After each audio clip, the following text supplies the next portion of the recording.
Брисел не го менува ставот кој го презентираше шефот на европската дипломатија Федерика Могерини и по писмото од председателот Ѓорги Иванов преку кое тој побара осуда на платформата на албанските партии, портпаролот на Европската комисија вели дека се испратени јасни пораки и дека шефот на државата е оној кој треба да ја преиспита својата одлука.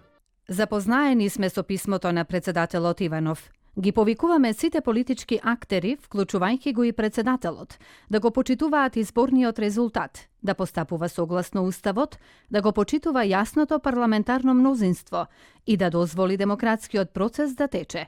Го повикуваме председателот да го преиспита својот актуелен став и да овозможи формирање на новата влада.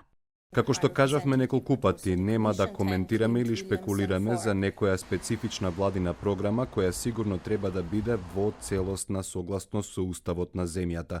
Вели Коцијанчич додава: ќе продолжиме да инсистираме да се спроведат сите точки од Пржинскиот договор и итните реформски приоритети.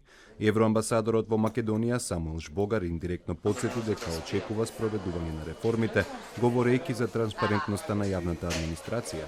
И покрај стратегијата, покрај тоа што нема стратегија, новата регулатива и содржи цели и препораки кои што се дефинирани во извештајот на Европската унија за државата и се ставени како итни приоритети. Ние очекуваме овие препораки да бидат рефлектирани во стратегијата која што сега се подготвува. И ние очекуваме новата влада да ги адресира штом ќе стапи на власт.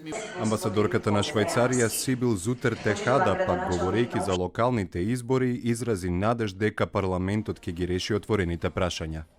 Јас се надевам дека собранието наскоро ќе го реши ова прашање и се надевам дека ќе имаме избори, можеби малку подоцна отколку што претходно беше планот, меѓутоа важно е да се одржат изборите.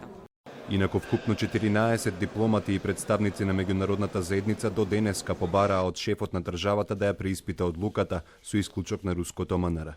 Последните апели за надминување на кризата пристигнаа од шефот на мисијата на ОПСЕ и делегацијата на Соединетите Американски држави во светската организација.